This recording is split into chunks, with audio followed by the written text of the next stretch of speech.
As I'm recording this, I have just finished the final Zoom meeting of an organization that I just shut down. And uh, doing that was bittersweet, but it was for a reason. And sometimes the reasons we do things are really instructive. I'd like to talk to you about that in this episode of the VO Heroes podcast.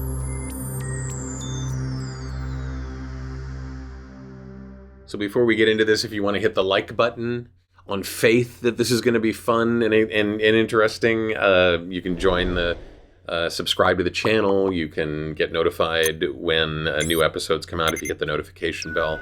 Love to share this with other people. But what I want to talk to you about was kind of a version of know when to hold them and know when to fold them.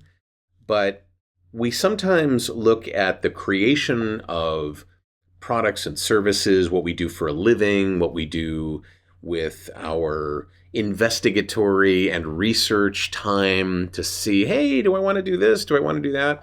We try things, and not everything that we try is this huge, blow up, awesome, time immemorial success that is a cornerstone of our Wikipedia page for life, right? Sometimes it doesn't work out.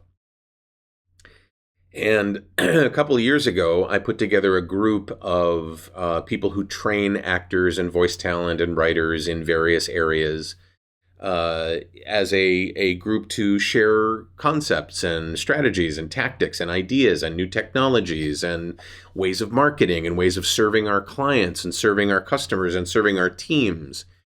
And I ran it for a couple of years. We met monthly. We also had a mailing list.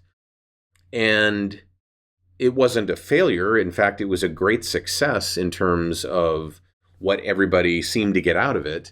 But it wasn't one of those things that I saw continuing on beyond when I just, let everybody know today that I was shutting it down. And there's a part of us that sometimes lays blame. I failed. I did something wrong. I did something not good enough. And the truth of the matter is it was great. It was a great experience. I learned a lot. Everybody who was in it, we just got finished talking about, hey, was this okay for you? Did you feel like you got the worth out of it? And they was like, yeah.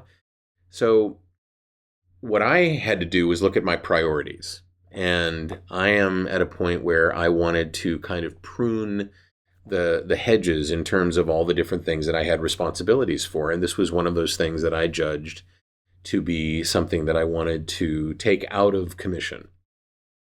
And so I had to sit down with myself this morning before the meeting that I just had to tell everybody and just say, look, this isn't a failure. You got some great results for yourself, for others, the people that were involved. This wasn't a bad thing. This was a great thing. People were getting great value from it. It just wasn't something I wanted to continue with. And I'm leaving the infrastructure up. People can still contact each other. And they're all my friends anyway, right? This was just sort of organizing our working together. And so I came to the conclusion, like with many things that we attempt, not everything's going to be a grand slam home run.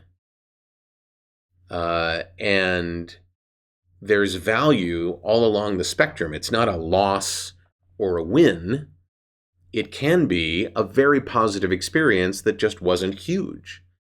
And I want you to think about that, especially as you look at your performance career, whether it's acting or voiceover or writing, the three constituencies that I'm paying attention to now even more, because what I'm going to take is the time that I was spending on this project, and I'm going to apply it to the products and services that I've created that serve me and serve my following, serve my constituencies, and make them even better. I'll have more time to do that. And so it's a plus all the way around, even though we say goodbye to this particular project. And I just want you to give yourself some grace when you try something and you decide, you know what, it's just not worth it for me to continue. And it's okay. It's really okay. You don't have to, chalk it up in the loss column. You don't have to say, oh my gosh, I'm a failure. Think about the things that you learn, even from the things that aren't huge hits. Does that make sense? I hope so. Hit the like button again if you want. That's up to you. I'm David H. Lawrence, the 17th. I thank you so much for watching and for listening, and I will see you in the next episode of the VO Heroes podcast.